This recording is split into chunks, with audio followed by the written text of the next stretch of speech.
Thank you for coming back. This is just going to be a charm-sized, really simple cheeseburger.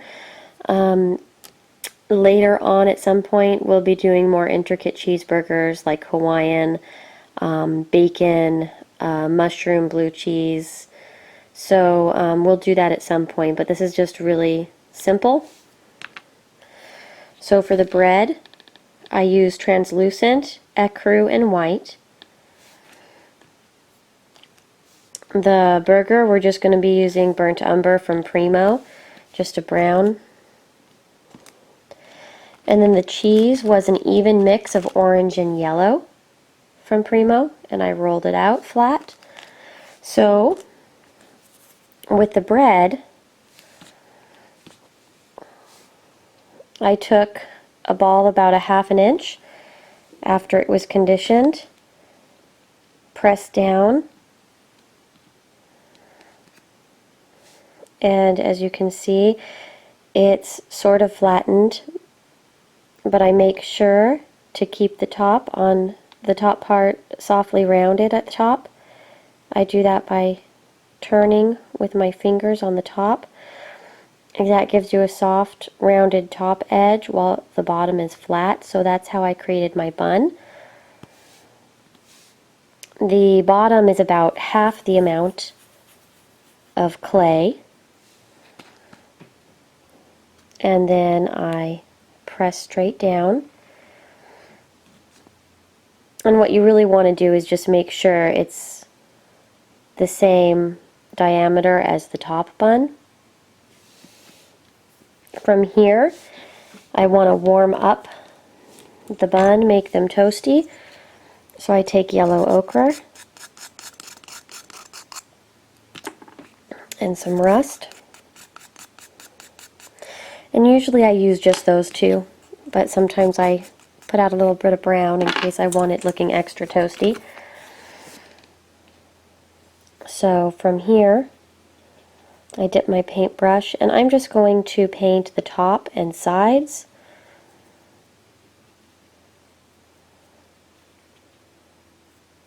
And this one's a really simple cheeseburger.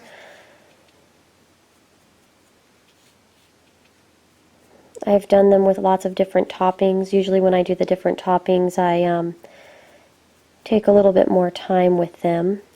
But I just wanted to show you a real simple, easy one.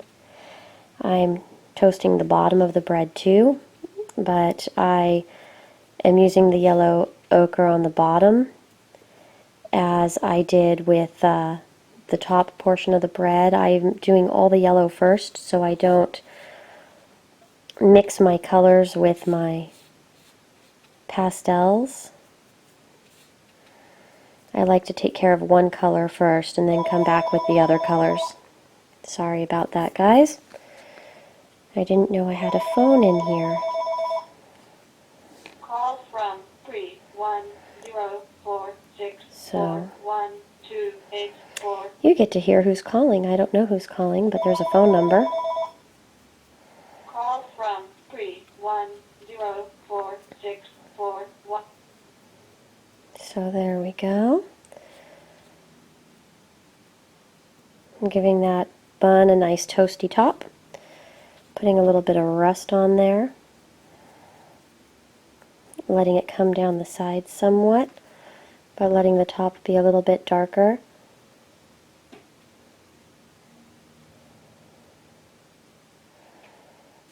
So there's the top of our bun. The bottom of the bun I do the same.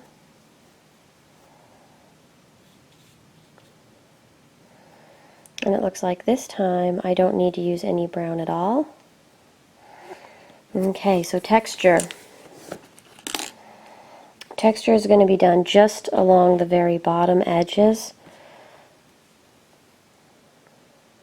And this is like the cake texture,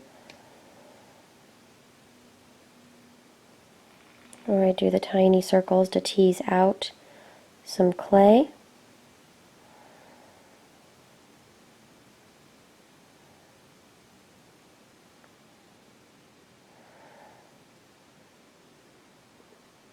So this shows a little bit of the white breaded inside portion of the bun. So I go around the whole edge doing that. And I also do that with the top, just at the very edges.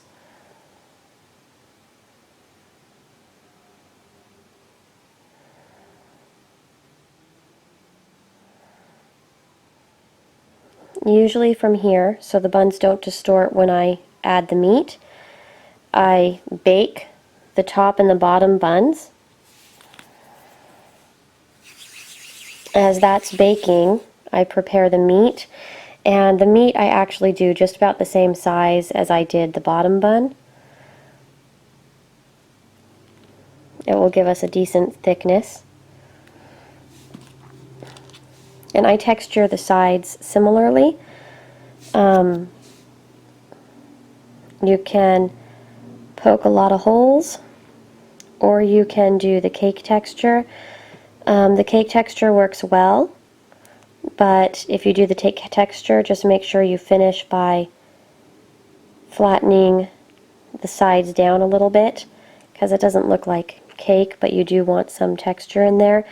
I think that rolling it on some crinkled tin foil would be really good. That would make a nice texture, a nice rough texture.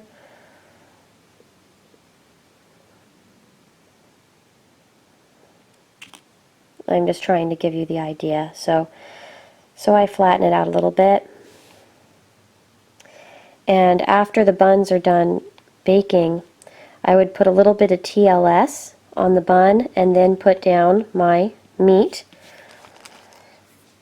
You flatten your orange yellow clay mixture, and then I put my cheeseburger face down on it. I hug the edge with my clay blade.